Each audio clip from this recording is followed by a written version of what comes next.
चीज जो लैंग्वेज के पेपर में सबसे ज्यादा परेशान करती है वो अनदेखी हुई चीज है। अनदेखी हुई चीज सर मतलब हम उसको देख नहीं सकते हैं सर। डोरेमोन का क्या कहते हैं, कोई गैजेट वगैरह है जिससे वो गायब हो जाता है? नहीं, वैसा ही समझ लो। आज की बात में बात करने वाले हैं भैया अनसीन पैसेज के बारे में। अनसीन पैसेज ये वो चीज है जिसमें तुम सबसे ज्यादा फंसते हो। हिंदी के पेपर में तुम देख चुके हो कैसे फंसे हो। हाँ सर बिल्कुल सही बात है, इसमें हम सबसे ज्यादा फंसते हैं। तो इसको कैसे करके सॉल्व करना है भैया? कुछ नहीं है, सिर्फ और सिर्फ ये 3 स्टेप है और ये 3 हैक है जिसे तुम अगर इस्तेमाल कर रहे होगे तो भैया दुनिया का कोई भी अनसीन पैसेज तुम्हारे सामने डाल दे, तुम उसका परफेक्ट सॉल्यूशन उसे दे दोगे और तुम्हारे पेपर को ये लेंदी भी नहीं बनाएगा। तुम्हारे पेपर में बहुत ही कम टाइम ये लेगा और ये पूरा का पूरा सॉल्व भी हो जाएगा। तो भैया अगर आप ही इसमें परेशान हो तो ये वीडियो आपके लिए, ये बस शुरू से लेकर एंड तक जरूर देखिएगा। तो चलिए देखते हैं भैया क्या है 3 स्टेप्स। अब भैया अनसीन पैसेज इंग्लिश का 98% लाने के लिए 20 नंबर बहुत ज्यादा मायने रखते हैं और अनसीन पैसेज है। तो अनसीन पैसेज में चक्कर क्या होता है सर? अनसीन पैसेज के बारे में सबसे पहली चीजें जान लो। पैसेज जो होता है 2 तरीके के आते हैं अनसीन। एक आपका फैक्चुअल होता है जिसमें फैक्ट होता है या रिपोर्ट होते हैं। मतलब देखो कोई भी अगर जैसे न्यूज़पेपर का आर्टिकल है उसमें फैक्ट्स वगैरह होते हैं। जैसे मान लो बजट है, बजट में रेलवे का इतना बजट हो गया है इस साल में, इस साल जो होता है वहाँ पे बजट बढ़ा है, वहाँ पे बजट घटा है, महंगाई के ऊपर आ गया, ठीक है, आपका पॉवर्टी के ऊपर आ गया, तो पॉवर्टी यहाँ पे इतनी बढ़ गई है, इस देश में इतनी घट गई। तो ये फैक्चुअल वाला होता है आपका अनसीन पैसेज। दूसरा होता है यहाँ पे डिस्कर्सिव पैसेज, यानी यहाँ पे कोई एक राइटर ने वो पैसेज लिखा होता है किसी एक पर्टिकुलर टॉपिक के ऊपर। जैसे कि भैया जो होता है आपका आजकल कार्बन एमिशन यानी कि वही प्रदूषण या ग्लोबल वार्मिंग, या जो होता है भैया कोरोना कोविड, इसके ऊपर जो होता है भाई आपका एक राइटर ने काम करा है। एक राइटर ने जब इस पे ऊपर काम करा है तो भाई उसने कुछ इसकी थीम बनाई है। इसकी एक हिडन थीम होती है जो पूरे के पूरे पैसेज में चल रही होती है, उसी के ऊपर पूरा पैसेज डिपेंड होता है और वो आपको पहचानना होता है। अगर आप वो पहचान लोगे तो पैसेज आपके लिए खेल हो जाता है। अब सर अच्छा ये सारी चीजें तो ठीक है, हमें करना आखिरकार कैसे है? देखो सबसे पहली बात, टिप्स को हम चालू करते हैं। प्रो टिप्स हैं, प्रो हैक्स हैं। सर 4 हैक्स हैं हमारे ओवरऑल, लेकिन 3 हमारे लिए ज्यादा जरूरी हैं। भैया ये 3 हैक क्या है? देखो सबसे पहली बात, अपने दिमाग में ये चीज बिठा लो कि भैया ये ऑलवेज अनसीन होगा। सर मतलब हमेशा अनदेखा हुआ होगा। मतलब तुम ये कोशिश करो कि मैं इसको 50, 60, 70, 80, 100, 200, 400, 500 अनसीन पैसेज सॉल्व कर लूं तो मैं इसे देख पाऊंगा, मेरा वही पैसेज रिपीट हो जाएगा। सीपीएससी ने इसको नाम दिया है अनसीन पैसेज। भैया ये अनसीन होने वाला है। डोरेमोन के जो होता है वो गैजेट की तरह डालते ही गायब हो जाता है। सीबीएसई भी अपने ऊपर इसको डाल के गायब हो गई है और ये तुम्हारे लिए ऑलवेज अनसीन होने वाला है। तुम इसको कभी भी नहीं देख सकते हो, ठीक है? मतलब जो तुम पैसेज घर पे करके जा रहे हो वो कभी भी आपके बोर्ड एग्जामिनेशन में रिपीट नहीं होता। हाँ भले को तुम बहुत ज्यादा किस्मत वाले हो तो तुमने कोई एक ऐसा पढ़ लिया जो गलती से एग्जामिनर की गलती हो सकती है कि उसने वही डाल दिया पेपर का, तो तुम्हारी एक आध बच्चे की किस्मत ऐसी निकल सकती है, उसका लक इनटू 1000 होगा, ठीक है? हाँ तो उसके लिए ये सीन हो सकता है, लेकिन हमेशा ये अनसीन आता है। ये बात अपने दिल में बैठा के अगर आप जाएंगे तो आपको नर्वसनेस नहीं होगी। कोई बच्चे इसको देख के नर्वसनेस में का शिकार हो जाते हैं। और दूसरा क्या है भैया, देखो जो पैसेज होता है उसका पहला और लास्ट पैरा सबसे ज्यादा इंपॉर्टेंट होता है। कौन से पैसेज का सर? देखो अगर फैक्चुअल पैसेज है तो भी पहला पैरा इंपॉर्टेंट होता है, लेकिन लास्ट पैरा वहां पे इंपॉर्टेंट नहीं होता है। लेकिन अगर डिस्कर्सिव पैसेज है यानी कि वो थीम बेस्ड पैसेज है तो देखो पैराग्राफ आपके इंपॉर्टेंट कैसे हो जाता है। कोई भी एक राइटर है वो एक चीज अगर थीम बेस्ड लिख रहा है, वो उसने अपने कुछ इसमें इमोशंस या मोशंस डाले हैं इसके ऊपर, तो भाई साहब वो क्या करेगा, एक राइटिंग कैसे होती है, एक इंट्रोडक्शन होता है, फिर बीच में आपकी डिटेलिंग वगैरह होती है कि भैया क्या डिटेल लिखी है उसने, कौन कौन से चीजें के बारे में लिखा है, क्या क्या उसके अपने ओपिनियन है, क्या उसने ओपिनियन को उठाया है, क्या आपने ओपिनियन दिए हैं, कहाँ से ओपिनियन उसने लिए हैं, ये सारी चीजें वो लिखता है। फिर आखिर में वो अपनी कहानी का कंक्लूजन देता है कि भैया कहानी यहाँ पे जाके खत्म होती है। तो अगर तुम सिर्फ और सिर्फ ये और ये पढ़ने पर ज्यादा ध्यान दे दोगे तो मैं जानता हूं कि तुम आधे से ज्यादा अनसीन पैसेज तुम्हारा वैसे का वैसा ही सॉल्व हो जाएगा।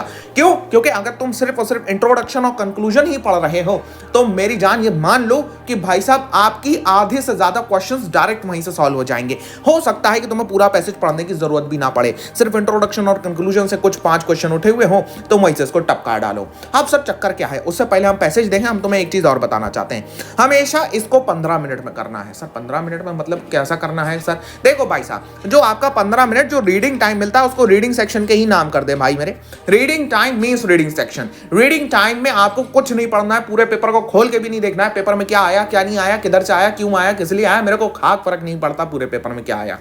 रीडिंग टाइम 15 मिनट का पूरा दे दोगे अनसीन पैसेज को, अनसीन जो होता है आपके सेक्शन को, सेक्शन ए रीडिंग सेक्शन को दे दोगे पूरा का पूरा टाइम। अब तुम्हारी एक और बड़ी गलती क्या होती है भैया, तुम इसमें चेस करने लगते हो फटाफट फटाफट। अच्छा इसमें ये लाइन का ये ना ना ना ना ना ना ना, एक बात दिमाग में रखो, फर्स्ट टाइम लास्ट टाइम, यानी कि तुम पैराग्राफ एक बार पढ़ोगे, आखिरी बार होगा वो तुम्हारा। पैराग्राफ का मतलब समझ जाओ और पैराग्राफ को दोबारा पढ़ने की जरूरत नहीं होती। आओ मैं तुम्हें कुछ चीजें दिखाता हूं। अब यहाँ पे हमारे पास में कुछ एग्जाम्पल्स हैं कुछ पैसेजेस के बारे में। देखो सबसे पहले फैक्चुअल पैसेज है। फैक्चुअल पैसेज को पहचानने की तरीका देखो भैया क्या है, यहाँ पे कोई टाइम वेरिएशन दिया होगा। टाइम वेरिएशन होगा जैसे कि सबसे पहले the first 2 years of the life are crucial, window of opportunity is in this period it is possible to prevent the there are 855 million undernourished people in the world today. Oh sir यहाँ पे कुछ figures वगैरह हमें दिख जाएंगी। हाँ बिल्कुल भाई, बिल्कुल सही पहचाने हो। अगर तुम यहाँ पे देख रहे हो, मैं यहाँ पे भी वही ट्रिक इस्तेमाल कर रहा हूँ। मैं पहला ही पैरा सिर्फ पढ़ रहा हूँ। मैं कौन सा पैरा पढ़ रहा हूँ? मैं सिर्फ पहला ही पैरा पढ़ रहा हूँ और कोई पैरे पे मैंने ध्यान ही नहीं दिया है। मैं सिर्फ पहला ही पैरा पढ़ रहा हूँ, उससे मुझे इतनी जो होता है टिप्स मिल चुकी है। क्या क्या टिप्स मिली है सर आपको? देखो सबसे पहली बात अंडर नरिश्ड, यानी यहाँ पे कहीं पे जो होता है वो आपका क्या कहते हैं न्यूट्रिशन के बारे में बात होगी, न्यूट्रिशन के बारे में बात हो रही होगी। हाँ सर बिल्कुल। और जो होता है न्यूट्रिशन अंडर नरिश पीपल है, अंडर नरिश पीपल है। न्यूट्रिशन यानी कहीं ना कहीं पे हंगर इसमें रिलेटेड होगा। न्यूट्रिशन हंगर से रिलेटेड है। अंडर नरिश मतलब कुपोषित लोग, हंगर से रिलेटेड हो गया। चाइल्डहुड अंडर न्यूट्रिशन की बात हो रही है, कुछ 805 मिलियन लोगों के बारे में बात हो रही है, ठीक है। और enough food, did not get enough food की बात हो रही है। पहला पैराग्राफ मैंने पढ़ा है, कुछ नहीं मैंने सुना है, सिर्फ इस चीज से मेरा इतनी चीजें क्लियर हो गई। अब मैं सारे पैराग्राफ छोड़ता हुआ जाऊंगा आखिर में। आखिर में मुझे क्या देखने को मिल रहा है भैया? Madhya Pradesh, Jharkhand and Bihar have very high rates of under nutrition. Okay, Madhya Pradesh, Jharkhand और बिहार के बहुत ज्यादा हाई रेट्स हैं, ठीक है। अब यहाँ पे जो होता है भैया, और आगे चले जाओ और आगे चले जाओ, individuals Hindu, Jain, Muslim background in India tend to be more malnourished, ठीक है। Okay, over 1.3 million school children in the government and government aided schools in India are, जो होता है भाई उनको सपोर्ट किया जाता है किससे? ये देख रहे हो भैया आपका मिड डे मील प्रोग्राम से उसको सपोर्ट किया जा रहा है। ओ मेरा पैसेज क्लियर हो गया कि भैया ये पैसेज जो होता है वो हमारा क्या कहते हैं न्यूट्रिशन के बारे में है, मिड डे मील के बारे में है, ठीक है। अब यहाँ पे देख रहे हो भैया इसमें कॉजेज क्या है? Presence of hunger in the world. हाँ कॉजेज पूछ रहा है सर, कॉजेज क्या है भैया? इसके कॉजेज आप देख रहे हो भैया, इसके कॉजेज आपको यहाँ पे मिलेंगे। देखो ये है भैया, यहाँ पे इसके कॉजेज देखने को मिल रहे हैं। अब अगर तुम इतना भी समझ रहे हो, कि भैया तुम्हें ये नहीं पढ़ने की जरूरत है, तुम यहाँ पे अपने आप भी बना सकते हो। सर अपने आप कैसे बना सकते हैं इसको? अपने आप कैसे बना सकते हैं? पावर्टी हमें देखने को मिल रही है। यहाँ पे देख रहे हो भैया, यहाँ पे अंडर न्यूट्रिशन के बारे में बात हो रही है, यानी हंगर के बारे में बात हो रही है, पावर्टी के बारे में बात हो रही है। तो भैया कॉजेज क्या हो सकते हैं? पावर्टी हो सकती है। तो इस तरीके से हमारा पूरा पैसेज क्लियर हो जाता है। अब अगर मेरे पास में 15 मिनट हो तो मैं ये पैसेज पूरा पढ़ सकता हूँ? हाँ सर बिल्कुल, आप पूरा पढ़ सकते हो इसको, ठीक है। अब इसका आंसर भी देख लो भैया, जो होता है सारे पावर्टी के बारे में बात हो रही है, एग्रीकल्चर नहीं होता है हमारा, वॉर होता है, डिस्प्लेसमेंट होता है। तुम थोड़ा बहुत अपना दिमाग भी लगा सकते हो। अब आ जाओ एक डिस्क्रिप्टिव पैसेज को देखते हैं कि भैया कुछ कहानी वाला पैसेज होता है। अब देखो भाई यहाँ पे थीम तुम्हें पहले ही पैसेज से पता चलेगा। इसका पहला पैराग्राफ पढ़ते हैं। आओ भैया, जो होता है science of stress. Okay, science of stress से सबसे पहले हमें समझ में आ गया। And be an healthy enough to enjoy your success. Stress word repeat हो रहा है, स्ट्रेस बार बार आ रहा है, तो यानी ये पैराग्राफ स्ट्रेस के बारे में होने वाला है, ठीक है। और जो होता है भाई साहब कुछ यहाँ पे ऐसा होने वाला है, क्या कहते हैं, देखो भैया एग्जाम के बारे में बात हो रही है, तो यानी एग्जाम स्ट्रेस से कहीं ना कहीं काम बनेगा हमारा इस पैसेज के अंदर। अब आ जाओ आखिरी पे, फिर से स्ट्रेस आ गया भैया, ठीक है, फिर से आ गया स्ट्रेस, ठीक है। क्या कहते हैं, हमें बिहेवियर में देखने को मिल सकता है, मसल टेंशन होती है हमारे पूरे various part of the body में, पैल्पिटेशन हो सकती है, हाई ब्लड प्रेशर, स्ट्रेस की वजह से क्या क्या हो सकता है वो बता रहा है हमें, इंडाइजेशन हो सकता है, हाइपर एसिडिटी, और अल्टीमेटली भैया जो होता है भाई हमारा सेल्फ ट्रैंकुलाइजर, ये सारी चीजें हमारी होने लगती हैं। प्रोफेशनल अंडर स्ट्रेस बिहेव, क्योंकि भैया वो जो होता है इसको फॉलो करते रहते हैं। अब यहाँ पे देख रहे हो तुम्हारे कितना जो होता है डायरेक्ट यहाँ पे क्वेश्चंस हो जाएंगे। जो होता है देखो एजेस ऑफ पर्सन, ये पहला वाला हो जाएगा। एग्जाम यानी कि भैया अर्ली एज में भी ये होने लगता है, ठीक है। और यहाँ पे इंडिविजुअल्स कैसे हैंडल करते हैं कंपटीशन को, वो जो होता है एक्स्ट्रा मेहनत करते हैं, उसके ऊपर एक्स्ट्रा स्ट्रेस पड़ता है, ठीक है।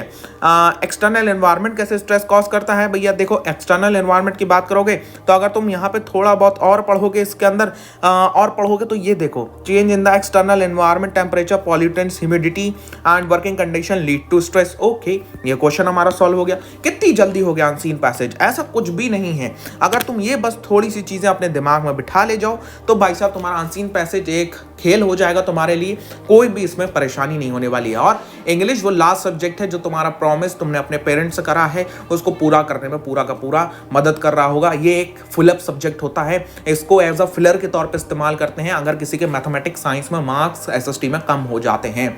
तो आप क्या रेडी हैं अपने पेरेंट्स के चेहरे पे एक बड़ी सी स्माइल देखने के लिए? और जिस दिन तुम्हारा रिजल्ट आएगा वो दिन का ज़रा सोच के देखो और बड़ा ही सी स्माइल होगी, ठीक है, क्या मज़ा आ रहा होगा उनको, तुम भी खुश होगे वो भी खुश होंगे। तो इसी बात पे भैया जान लगा दो यार, ठीक है, जान लगा दो इस पूरे के पूरे एग्ज़ाम में। इंग्लिश के लिए मैं तुम्हारे लिए भैया मैंने जो होता है बहुत सारी चीज़ें डाल दी हैं, फर्स्ट फ्लाइट फुटप्रिंट वगैरह मैंने करा दी हैं, ग्रामर आपकी करा दूंगा मैं, और जो होता है एग्ज़ाम वाले दिन सुबह 4 बजे तुम्हारा फास्ट रिवीजन करा रहा हूँ जिसमें ये सारी चीज़ें मैं दोबारा बताऊँगा। तो इसलिए एक छोटी सी रिक्वेस्ट, वीडियो को एक लाइक, चैनल को एक सब्सक्राइब जरूर करिएगा, विद बेल नोटिफिकेशन ऑन कर दीजिएगा जिससे आपके इस छोटे से जो होता है चैनल की सपोर्ट आप तक जरूर पहुंच सके। और मेरा बस में एक ही मकसद है, आपका प्रॉमिस अब पूरा मैं कराने वाला हूं, ठीक है। तो प्लीज कमेंट जरूर करते जाइएगा कि भैया we are going to rock in the board examination, अपने पेरेंट्स के लिए फोड़ देंगे बोर्ड एग्जामिनेशन को, ठीक है। तो चलिए भाई, ऑल माय डियर शेयर और शेयरियों, I will meet in the next video.